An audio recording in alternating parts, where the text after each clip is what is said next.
Welcome to our fourth episode where we're joined today with a couple members of Franklin Theater Company. We have here Emily and Layla, two very involved people in every play you've seen recently, from United, Miss Bennett, Cinderella, you name it, and they've probably had a large impact on the production. So tell us, what are your roles in Franklin Theater Company and anything you do outside of theater? So I'm Emily, and for Thespian Club, I'm our secretary, and currently for The Play That Goes Wrong, I am our mic wrangler. And I'm Layla. In Thespian Club, I am the social media manager. And then in The Play That Goes Wrong, I am a stagehand. You can't see it, but I'm doing air quotes because the way that The Play That Goes Wrong is that we have like stagehands who are like actors, but they also do like all of like the tricks backstage that you will see if you come see The Play That Goes Wrong. Yes, in guys. October. go see the play. Are you guys doing what's it called, like previews? Yeah, we'll have previews in 3 weeks. Yes. I think.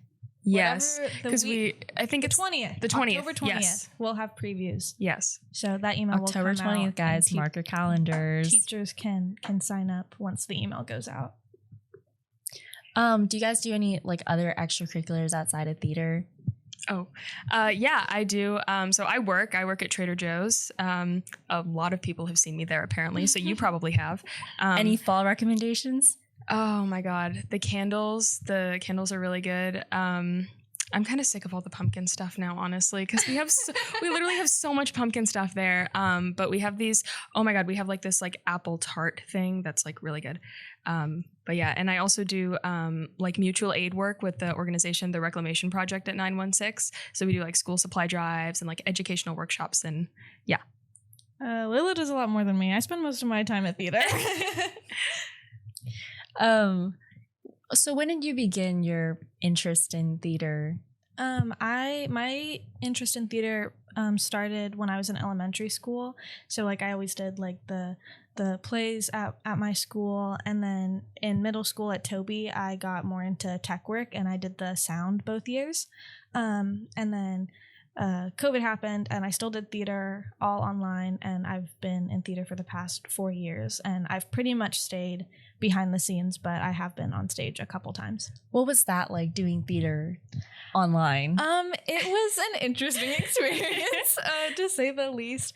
We filmed plays through Zoom, through our cameras. We used virtual backgrounds.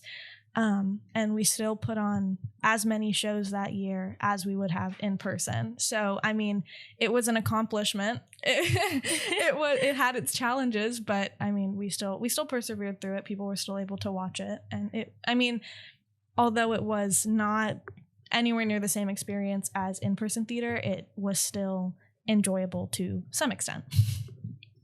I think my interest in theater, started my sophomore year because I was really into Saturday Night Live. And so I had heard about the fall play that they were doing that year, the Puffs. And so when they were describing it, when they were describing the Puffs, for some reason, I thought that it was about like hamsters or something. So like I went to the audition workshop and I found out it was not that at all. It was a Harry Potter spoof. So I was a little bit far off from the mark. But yeah, and so I've done theater ever since. Last year, my junior year, was my first year doing the classes, so advanced theater and children's theater. But then I've also been involved in the main stages since then. So you guys are mainly working like the behind the scenes? Yeah, I do behind the scenes since sophomore year. Freshman year, I was on stage for every single production that I did. On stage, but on screen, I guess. And then since sophomore year, I've been behind the scenes in everything except for our advanced theater class, which is where we do United and Linnea. Yeah, so I have mostly been behind the scenes too, pretty much up until this year. I was a dresser for my first show, which was the Puffs. And then since then, I've been like stage manager, assistant stage manager. I've done a couple booth jobs like lighting, sound, and mics. But this year, I am acting in advanced theater. So I'm in the one act Cyrano de Bergerac, and then I'm also in The Play That Goes Wrong. So how has like your, I guess, like journey in theater changed? I know you went from behind the scenes to being an actor. Mm-hmm. What's that like? I think Because I've been like in both roles, I kind of like understand, I feel like, what parts of each role are challenging. I know that with technical theater, a lot of the most challenging stuff happens before the show. So like if you're stage manager, you're like making cue sheets and you're doing blocking notes and you're like making sure all the actors are, like staying in line and like behaving. And, for a lighting operator, you're planning like what the lighting design looks like, or you're like, it's a lot of cue sheets actually. Whereas for acting, I feel like the most stressful part is on stage when the show is actually happening, because your work is nowhere near done. You still have to put on a great show every single time. But like if you're a technician and you get into the flow of like how the cues are and like how the show generally goes, then your job kind of gets easier and more automatic. So. For me, I mean, I started with acting like in elementary school, but it was just like, it was, little kids shows and stuff like that. And, when I got to Toby and I was able to do sound, I enjoyed that like a lot more. It was nowhere near the kind of theater that we have here. Sound at Toby Johnson is like playing stuff off of Miss Garcia's MacBook. But MacBook? Yeah, they were literally like backstage in the corner, like playing the sounds off of her computer. It's the more you know. Yeah. I mean, they have like a whole, like they have like mics and a sound set, like they have like a sound box, but I was never adept enough to get into all that. And then once I got to high school, once getting into like in-person theater, I guess like I still did acting in advanced theater, and I think that's just because there's not as much like singing and dancing as there is in like children's theater. Children's theater, you're putting on a musical, where in advanced theater it's mainly just plays and short scenes and stuff like that. And I can definitely say that I enjoy teching a lot more than I do acting. Not to say that like acting isn't enjoyable, it's just like not for me as much, but I still do enjoy it. And I've liked that since coming back to in-person theater, I've been able to kind of like move up in the different roles that I've done. Like sophomore year, I had a lot more minor roles, like just working on the lobby and being a grip. And junior year, I was able to become assistant stage manager for Aristocats, and I was like an emergency mic technician for that, and I was head grip for Cinderella, which was a lot of work. And this year I'm like now mic wrangler, so it's been really fun to just kind of like work up and do a lot more and challenge myself each year. I feel like often when people who don't really know what like the theater setting is like, they only really see the actors, and I think in a way that makes them think that theater is only acting, like they're not seeing the people behind the stage. What advice do you have for people interested yet they don't know the possibilities for all the different roles there are? Yeah, I will be really corny and say just do it, honestly. Like, if you're curious about something and you want to know how it works, like, honestly, just go for it. Go to an audition workshop or, like, audition for advanced theater. Because when I first went into theater, I didn't think I was going to end up acting at all, because, like, I had terrible stage fright. I, like, didn't like public speaking at all. And, like, I was, like, constantly nervous in front of crowds. And then I think being a technician and then being exposed to, like, the show environment, being exposed to the theater environment over time, I kind of like got over that just by like association with like people who do act in front of audiences all the time and like have had to get over that stage fright. So now I still get a little nervous with like public speaking and everything, but I don't like panic, or like I don't like usually forget what I'm gonna say or whatever. The panic just doesn't overcome me as easily as it would have maybe before I had been involved in theater. Yeah, I think that in theater, there's definitely something for everybody. There's such a wide variety of roles, and at least with our theater company, we teach a lot. Everything is a learning experience, and you know, if you're nervous, you can literally just go for something like a concessions manager, or box office manager, and just start with like the smaller things like that where you're running stuff the day of the show and you're not as heavily involved with the production itself. Or you can do paint and construction where you're helping build the sets and do all little things like that. Or there's props, and there's just such a wide variety of things that like even people that might be hesitant to join theater, like there's like no risk in just like, you know, submitting an application and going to your interview, because everyone's really welcoming, the staff is really welcoming, and everyone wants you to succeed in whatever area you want to succeed in, and everyone's going to create an environment that'll help you get there. Would you say that that's like a misconception about theater, that it's only about acting or everyone in theater is an actor, when the reality is that there's so much people working behind the scenes and doing the little things that people aren't really noting? That is definitely a very common misconception. And there's a little like, it's not really a saying, but it's just something common that you hear in technical theater, is that like the reason that actors are, you can see actors on stage, that they're lit, that they're dressed, that their makeup looks good, that all of their sound cues are correct, it's all because of technicians. And if something goes wrong technically during a show, like if all of the lights went out, or like if a cue got skipped or something, you would absolutely notice. And it does, I've seen it happen. I have accidentally made mistakes like that before. I've seen exactly what happens when, you know, the technical theater doesn't go as planned, and it always does, like, you know, affect the show. But when everything goes right, it can make a show incredible, and it can make a show like magical. And I think especially in the fall plays, there's actually way more technicians than actors. Our cast is something like 13 people, but we have something like, we have like 20 something technicians who are like working on every single aspect of the show. And like, it wouldn't happen without the techs. Yeah, I would agree that like a lot of people, when they think about theater, they just think about acting on stage, and people think like, oh, I couldn't do that.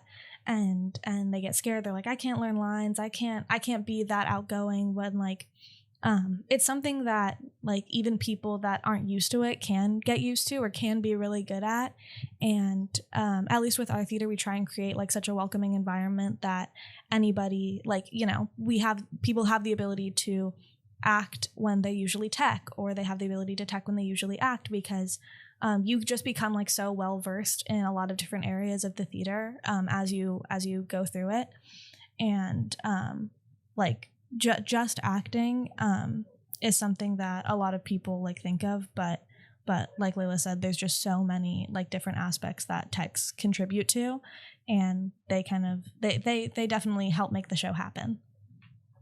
What are some other misconceptions about theater, like in terms of like the actors, acting, or even the theater kid stigma? I'm saying that with air quotations.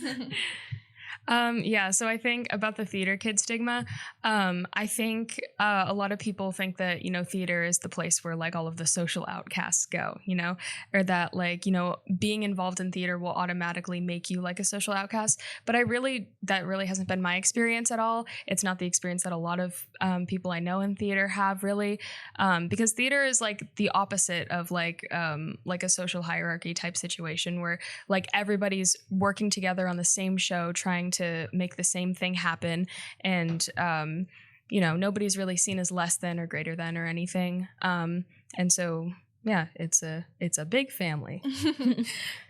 Yeah, I totally agree with that. I think that a lot of times people think that like theater kids are just like one certain way, or like they're weird or something like that, because, you know, that's what's portrayed in like TV shows or and things that you see, like just the theater kids are the weird kids. But like when you're like, I know that like the people that I see every day because of theater, they are some of the friendliest people that I know, because like we know what it's like to have that like misconception about you, and for people to think that you like are weird or things like that. And so everybody is just like, everyone is really, really kind. Like that's something that I've come across, is like everybody is really kind, everybody is really hardworking and really determined, because if you're not, you're not going to succeed in a place like theater, because you need to be hardworking and you need to be determined in order to like get stuff done and to make a beautiful show. And yeah. Are there any like misconceptions about, I guess, like the process of acting? I feel like some people can think it can be very intimidating, or they have to be, you know, Ariana Grande level singing type level?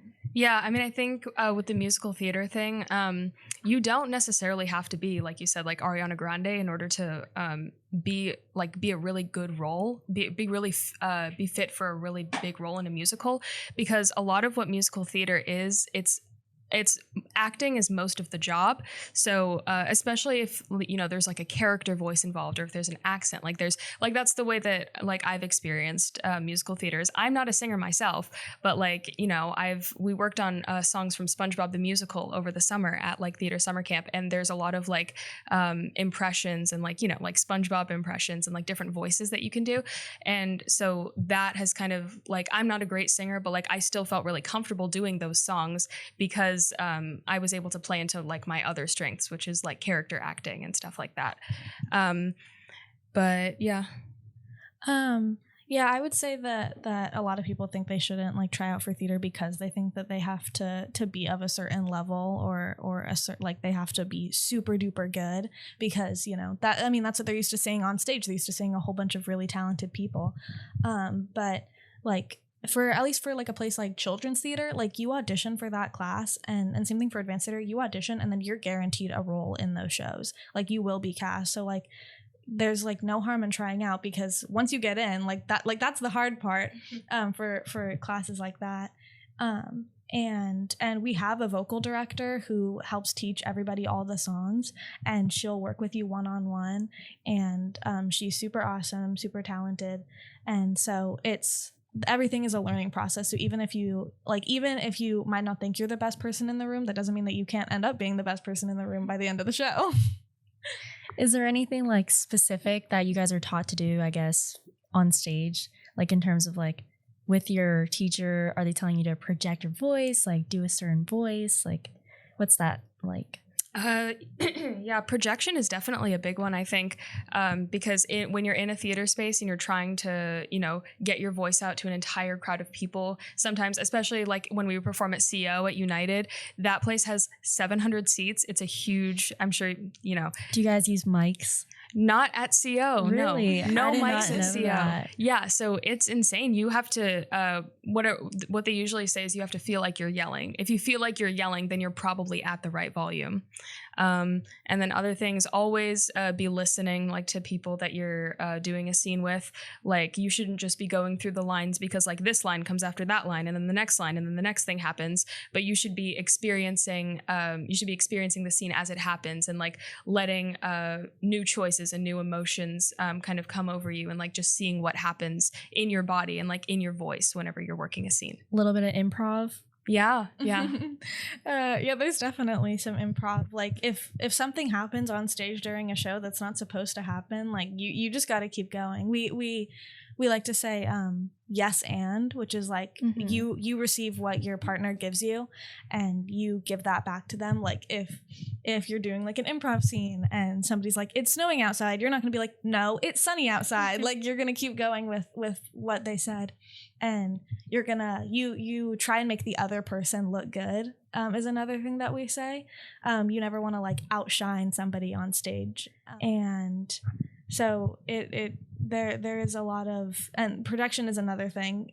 Even in our black box, there's some times where we don't use mics, or not every single person on stage can have a mic, and people absorb sound. So like when you're out there and the audience is full, like you have to be yelling, and you like kind of can't hear your own thoughts sometimes because you have to be so loud. But it's definitely something that takes practice, but we tend to get pretty good at it by the show. I feel like sometimes when I see the mic taped on like the side of their cheek, I can't tell if the volume is coming from the mic or themselves. I feel like it's so natural sometimes. Yeah, I do think I'm gonna be so honest, but like when the mic is like taped on their forehead, I'm staring at that. Yeah. We do our best to like give them mics that are as closely colored to their skin or their hair or something, so that way people can't see it. But it's kind of unavoidable at times, but it's better to have a mic that you can see than not be able to hear the person. That is true. Especially if you're wigged, usually the mic does have to come this way. I remember during Freaky Friday, we had one actor with a wig that had a lot of curly hair, like it was super poofy. And so if we mic'd them behind the ear and like the mic was on their cheek, then like the hair would get in the way and it'd just sound like super crinkly. It was ASMR, but like at the worst possible time. So our only solution was to like mic them up on the forehead so that the hair didn't get in the way. But yeah. You guys are doing everything from like costumes, acting, setup. What would you say is the hardest part about theater in your opinion? And that can be things like even balancing theater. I would say that the hardest part about theater is honestly just the hours. Sometimes it doesn't like seem like it to other people, but specifically the actors and like the major tech roles, like they're there after school for 2 to 3 to 4 to 5 hours after school for like 2 to 3 months straight for some shows. We're going to start doing casting for SpongeBob, I think in November. Beginning of November. Beginning of November. And it won't open until April. And so obviously we'll have like Thanksgiving and winter break cut out of that. But other than that, like it's going to be like 4-5 months of rehearsal. And once it gets like closer, like when we just started as of today, rehearsals for The Play That Goes Wrong are going until 6:30 every day. So it's 3 hours, 5 days a week. And then once we get closer, we'll start going to, I think, 7:30. And then we go, for Tech Week, we go till 9 o'clock every day, right up until when we open. So it's just a lot of time. We even have weekend rehearsals. We have Tech Saturdays where we're there from 8 a.m. to 4 p.m. And it is difficult to balance all your time at theater with doing homework and AP classes and spending time with friends and family. And so, yeah, I would definitely say that the hours are the hardest part, but it is still enjoyable because you're around people that you love and that you care about and that you have a fun time with. Yeah, I definitely agree about the hours bit because especially during Cinderella, I was the stage manager for Cinderella. And so during I think one tech rehearsal, I ended up staying until 11 o'clock with the with our it's like lighting. A full-time job. It literally is with our lighting director because we were working on cues like that whole time. I left at 11 o'clock. That was the emptiest I've ever seen the parking lot as I was leaving school. My car was the only car in the parking lot. It was insane. But yeah, and I also I do a lot of other stuff like outside of theater. Like I have a job and on Fridays we have rehearsal till 6 or 6:30 and then I go to work from 7 to 10.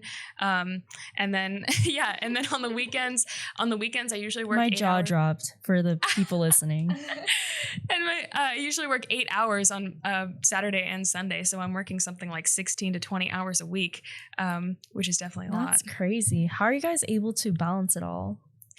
If I knew, I'd tell you. It is definitely a skill balancing theater.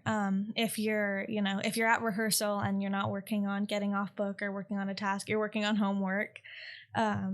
And sometimes you have to talk to teachers. Like I've had to be like, hey, I've got tech week this week. I'm at school till 9 o'clock every day. Could I just have an extension on this one assignment? Please have mercy. Yeah. So it takes skill. Nobody's perfect at it. But you have to it's sink or swim, because if you fail your classes, you can't be at the show. So you have to have like a certain GPA. It's like sports. It's treated like a sport. You have to have a certain GPA. I think you can't have any Fs. Mm-hmm. And so you gotta be careful. Yeah. With all the hours and blood, sweat, and tears you guys pour into, theater, what is the most rewarding part about theater? I think the most rewarding part about theater is when we put on the show, and the last when I was in Cinderella, the last cue of the show was always like everybody in the booth was like so excited, like, oh my god, we just like did this whole show, and a lot of times we had one show where we didn't have any mistakes, and we were just like, oh my god, we can't believe we just did this, and like seeing it all come together, especially if you're in the booth, if you're like doing a booth job and you're looking down at everything that you're doing, all the work that you're doing in the booth right now, like it's happening on stage, and like you're seeing people react to it, which is really amazing. It's really amazing to see people's reactions. Yeah, I would totally agree with that. When like a specific like difficult scene goes really well, either acting or technically, like it is so unbelievably rewarding. I was head grip for Cinderella, and there were just some scenes where we had to have a carriage come on stage and go off stage, and we had to flip a giant staircase in the middle of the stage while there were people. And it was just like when things like that could happen without any mistakes and everything just went so smoothly, it was just like we always gave ourselves a pat on the back afterwards, because it was just like that is that. I mean, part of it's like that's why we do this. Like it's for moments like that where we know that we are putting on like such a good show, and people are definitely getting their money's worth. You guys are always, having new experiences and being around such amazing people in theater.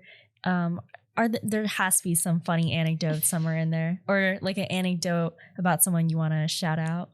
Do you want to go first? Sure.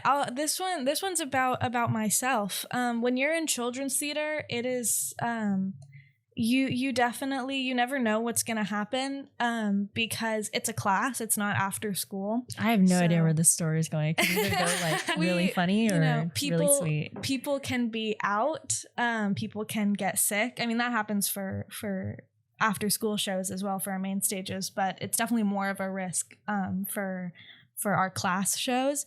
And for our children's shows, once you get into the second term, we have shows 4 days a week that we have to get done like in our class time. Mm-hmm. And we can't just like, you can't just not do it. There's a whole bunch of little kids coming to see your show. And so we came back from I had terms 2 and 4 for Aristocats last year, and we came into term 4, and our director, who is now our technical director, Mr. Sato, he asked me if I was an ASM, I was a tech, I was the assistant stage manager, and he asked me if I would emergency understudy for one of the geese in the show, and I was just like, sure, I'll do it. For the people wondering what is that? It's the geese. They were called the Gabble Girls. Yeah. And they during Aristocats, which was a show about, it's a Disney movie that we did a show of, where these kittens got kidnapped by their butler and then had to get back to their owner, and met some alley cats along the way, Mr. Thomas O'Malley, and got chased by some dogs and got saved by some geese. And these geese had to do a very funny song and honk their little hearts out on stage. And I never thought, like, he made me emergency understudy. And the people that played our geese were very reliable. They were coming to class every day. They knew their stuff. And then one of them got sick. And I had never put on the costume. I had never run through it. They had taught me the dances once in 20 minutes. And I had to go out there and I had to honk. I need to see a photo. They're awesome. Believe me, I have some. I have a video. and yeah, I had to do it for 2 days in a row. Honked your little heart out. Yeah. Yep. And that same, for that same production in that same term was when we had, what was it? It was SBAC testing, mm-hmm. I believe. Mm-hmm. And so there was 3 different days where all of the juniors were out for SBAC testing. And I think out of the almost 30 people in the class, I think 20 of them were juniors. And we still had to put on shows. We had to call in people from the other terms and stuff to make sure that we could still put it on.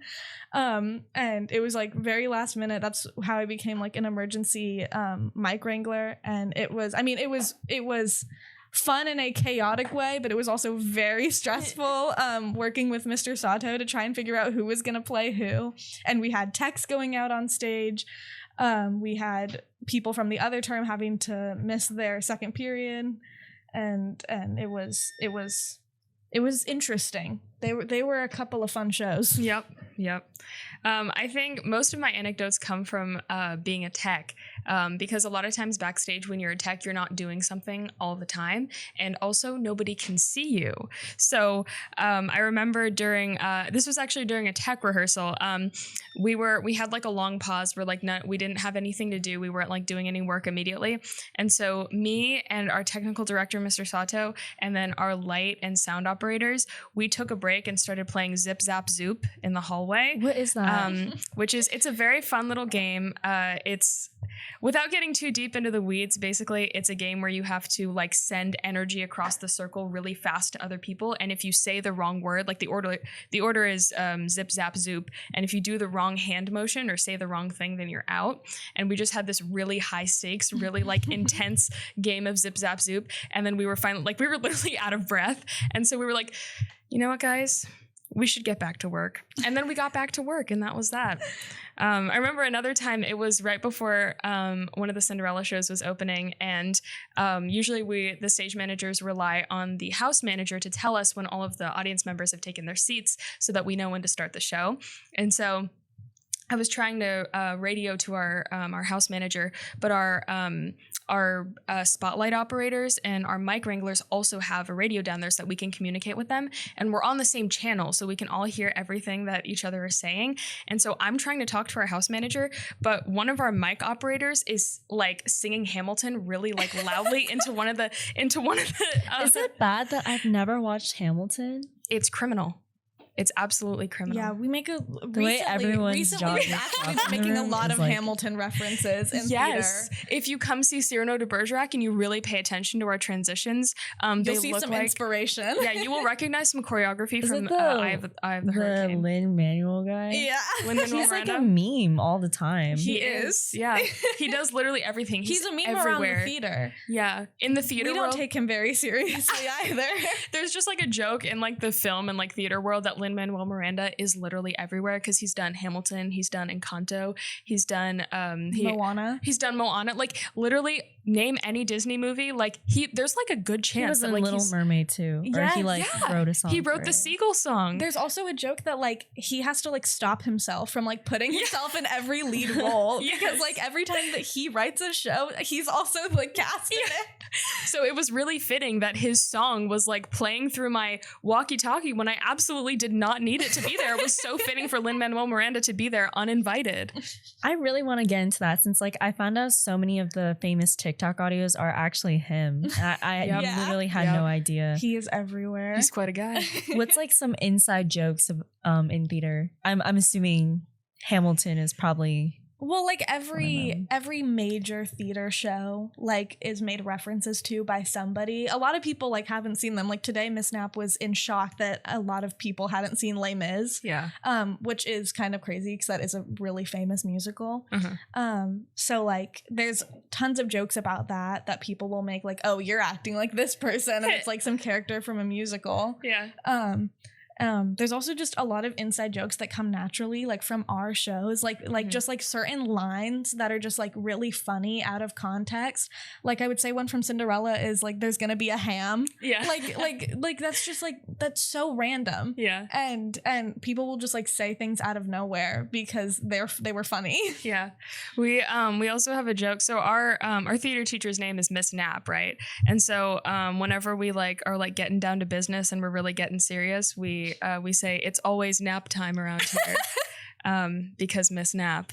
Yeah. And then our technical director, Mr. Sato, this joke came about during Freaky Friday. He was designing some lights for Freaky Friday, and there was a color, like a specific shade of purple that he kept coming back to, and he kept calling it electric purple. And so now, 2 years later, the show closed 2 years ago, and we are still making jokes about his favorite color being electric purple. And it absolutely does not sound funny now that I'm describing it. I need to Google electric purple. It's literally just like a bright purple color, but like his, like, you know how you can like customize like your Google like search stuff? Like his is purple. Wait.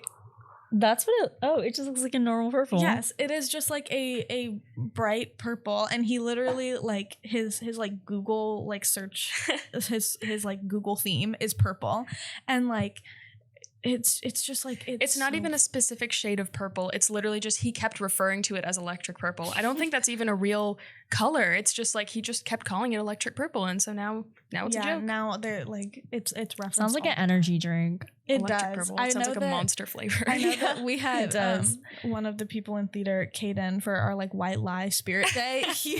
he put my favorite color is not electric purple on his shirt because he thought it was funny. Yeah. Like, so if you saw that at all last year, that's what that was referencing.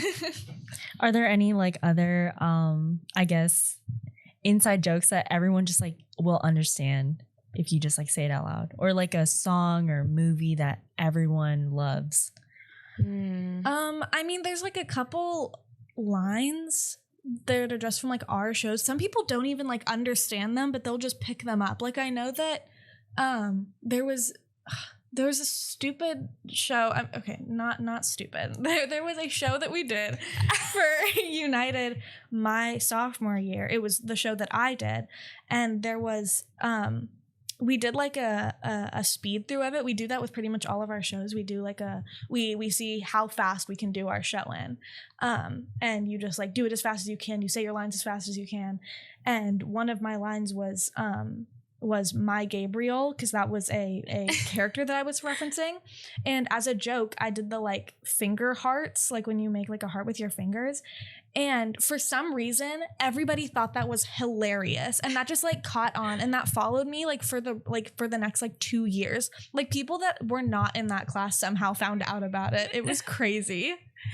Yeah, I remember one of them was from last year. I'm not going to drop any names, even though he's graduated. But one of the actors in advanced theater last year did a monologue, and he didn't know it very well when he was presenting it. He knew the first sentence of it, and it is this: I mean, I've been working at Daco for about a year now, and you've seen my place. What do I spend money on? And so sometimes we'll just start saying it like out of nowhere. It could be like a completely silent room, and we'll be like, you know, I've been working at Daco for a while now. And yeah, stuff like that, just like, it just keeps happening. I know one of our friends in theater right now is really into the first couple lines of Hamlet's monologue, to be or not to be, that is the question, whether it be nobler in the mind. I like literally can't escape it. Like he knows that monologue. I can't escape it now. Like, I was just studying Hamlet. Yeah. It's in theater now. Yeah. It's just like specific lines usually from the shows that we do. Like like we'll just like people latch onto them, and they will be talked about or just like said randomly for like the rest of the year or the next 2 years. Like it's just, I mean, it's really funny, but sometimes you're like, oh my God, if I hear this one more time, like my head is gonna explode. What's the joke right now in theater? It's I'm gonna talk about the thinker. Yeah. No. I think I know where this is going. Yes. So our friend Brandon, he's the one who comes up with actually most of the jokes that we do now. He just does this thing whenever like somebody's talking for a long time, he'll just eventually slowly start to revert into the thinker pose, which is I'm trying to describe it without showing you, but it's basically like you have your hands like on your mouth, like you're just like thinking about stuff, and you just like look off into the distance really dramatically, and you just are listening to what that person is saying, but you're just thinking about it so hard. And he just does it all the time. And so we do it now sometimes when we're presenting monologues, sometimes we'll be watching them and we'll just be thinking. We'll just be thinking so hard about them. Yeah, that is probably like the number one joke right now. Is like the thinker. The thinker. We've been performing our monologues and duo scenes that we've been working on, and at the end, the people that perform that day sit up in front of the class and they get feedback. And there was like one time that someone in the back of the class took a photo because someone had been talking, and there was like 8 people that were posed as the thinker. Like in the photo, it was so, like you've got like your leg crossed, and you've got like your hand on your mouth, like your chin area, and it like you're furrowing your brow, and it is just like everybody was thinking. 8 thinkers in one room. Can you believe it? It was crazy. Is there anything you guys want to plug last minute? Well, the play that goes wrong, our fall play, opens on October 27th, and it'll run for 2 weeks. The 27th, the 28th, and then some days in November. I don't know the exact dates. And so that's coming up. I think within this month, I think we'll start having stuff about SpongeBob auditions and interviews. I know that stage management and assistant stage management applications will come out this month and be due this month. What else? I guess further into the future, there's open mic night in January. Anybody can sign up and audition for that. It's basically if you have a talent, like you play an instrument, you do stand-up comedy, you just have anything that you'd like to like show an audience, and you can audition for that. And then the children's theater shows Frozen open. I know the term that I'm in, they open in May, so it's a little far out. I don't know exactly when the terms 1 and 3 open though. Yeah, I think they'll open. It'll open in term 3, so it'll be in February, March-ish, I think is when the first showings of Frozen will be. We also have some fundraisers coming up. I know we have like dine out days like a lot of other clubs do. I don't think we have any scheduled right now. I know soon we're going to be selling Jamba Juice cards, like Jamba Juice gift cards. So if a theater kid approaches you with a Jamba Juice card, please buy it. Yeah, so that money will be going towards us. And then right now we're doing a thing called Snap Raise, which is you send out emails and text messages, and people can just donate. It's not like you're buying anything, you're just donating. But it's how we raise a lot of our money. And it all goes towards our productions, and making sure that we can get all the sets and props and lights and all the things that we need to make cool shows. Yes. I have a funny story. Like literally just yesterday, someone from theater was like, sorry, I'm about to send you a Snap Raise. And they sent me the link. Yeah. I like how they had to give me like a trigger warning before. I'm like, I would have put my email in anyways. Because the message is so like official and like professional. It's like, hello, my name is Emily. I'm representing Franklin Theater Company. Would you consider donating? And like sends the link. Needs a trigger warning. Yeah. We all like send it to each other. And so like the day that the donations open, everyone like in theater gets like at least like 10 to 15 text messages just from people in the class that you're in, like be like just so that way we can like get candy. Last year I sent one to Miss Knapp. She'd said, she was like, okay guys, like send the link to 5 people, and I was like, you know what, I'm gonna send this to Mrs. Knapp. And then she like looked up, she was like, Layla, and I was like, 5 people, you count as one person. Yes guys, if you get a Snap Raise link, just put your email in, no questions. Exactly. And join Thespian Club. Yes, for sure. We're gonna have we have Club Picture Day coming up, and I think it's like signups for that. Like if you want to be in the picture, are going to be out soon. And we're also going to have another meeting this month because it's October, so that means we're going to have a new meeting. Yeah. Date TBA, but if you look at Franklin Theater Co. on Instagram, it will be announced there, or you can join our Google Classroom, which is also on our Instagram. Yes. Anything special happening in that meeting? I mean, at all Thespian Club meetings, we play games, and I'm sure there's going to be like there'll probably be information about the SpongeBob workshop, and maybe about fundraisers that are going on at the time, for at least for this upcoming meeting. As like when things get closer to open mic and for SpongeBob, there will be more stuff going on in those meetings. So yeah. Any last words, or anyone in theater you want to shout out who might be listening? I have no idea. Last words: follow your dreams. And when in doubt, just think about it. And say hi to Layla when you see her at Trader Joe's restocking the hash browns. Yeah, is that where you saw me? Did you see me doing that, or?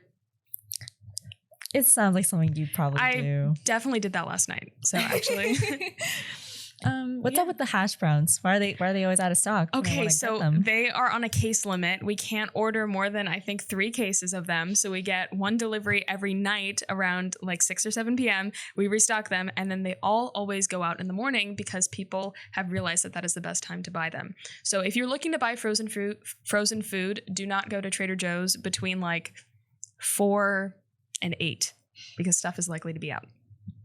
What's the best frozen food from Trader Joe's? Oh God. You know what I really like right now is they're called fudgy bonbons. They taste like if you've ever had a Baskin Robbins ice cream cake. I don't like the Baskin Robbins ice cream cakes, but you know what I do like? You don't? I'm so sorry. I like them. I'm so sorry, but I do like the fudge, like the chocolate fudge, like the frosting that they border the cakes That's with. so specific. It's extremely specific, but it's extremely delicious. And so these fudgy bonbons taste exactly like that. And I've been waiting for Baskin Robbins to drop their recipe or to drop like just the fudge in like a container, but they haven't. But Trader Joe's has, and they're covered in sprinkles, so even better. But yeah, that's what I'm hooked on. I would say, for anybody interested in theater, all characters are welcome at theater. That's like our big all motto. characters. SpongeBob's welcome. Yeah. Cinderella's welcome. Uh-huh. Yeah, we some Mr. Krabs, some Squidwards. Yeah. It's a place where anybody can find something, and we always want new people to come and join. So Actually, on the topic of SpongeBob, like, are we gonna see like people like or characters like Karen? Yes, you will. You will. Yes, you okay. will. We have a Karen prop, and then there's going to be a person standing next to like the Karen prop. They're going to be like in costume and like doing the voice and stuff. Mhm. Yeah, we do have a Karen. We have a Plankton.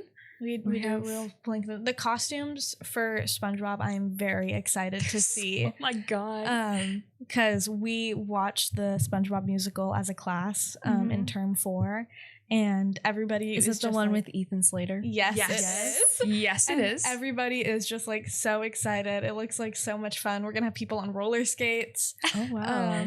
And yeah, the set is also gonna be like super Yes. cool. Yeah. Are you guys also gonna have that one like background fish that always comes in and makes like aggressive comments? Like he was the guy who said like, "Oh brother, this guy stinks." Yes, we will. I believe we will. Yeah, I know we have the what's the interviewer guy's name? Perch Perkins. Yeah, we do have a Perch Perkins. Are you kidding me? I'm sorry. Oh my god, Emily's not caught up on the lore. I'm sorry. I'm not as invested into the SpongeBob musical, but I'm sure I will be in the near future.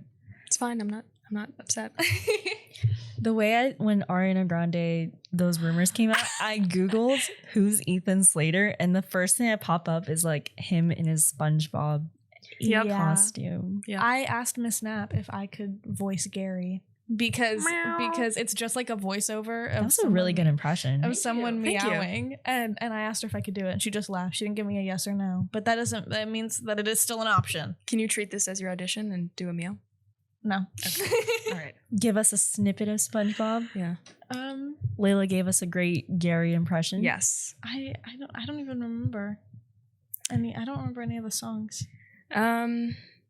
There's oh my god, there's a tap number, which I'm so excited about. I'm so excited. Squidward has a tap number. The dances are gonna be awesome. Like Yeah. just thinking about it, it's like there's so like excited. every kind of like musical style you can think of. Like there's like gospel, there's like classical musical theater. There's rap. There's rap, like literally. Plankton does a rap. Exactly. It's so and good. Squidward does the tap number. I remember when we were learning Plankton's rap, I asked if Lin-Manuel Miranda was behind it. And our musical director was like, no, you can rest assured Lin-Manuel Miranda did not come anywhere near SpongeBob the Musical. I wouldn't be surprised though. Wouldn't put it past him. He's everywhere. Yeah. Yeah, guys, go buy tickets for SpongeBob when it comes out. And I'm probably going to go update myself on the Hamilton lore. And that wraps up this episode. As usual, thank you to our producer, Allison, videographer, Joseph, and advisor, Mrs. Toyama, for making these episodes happen. Check out our other episodes. Peace out, Wildcats. Bye, guys. Come see The Play That Goes Wrong when it opens on October 27th.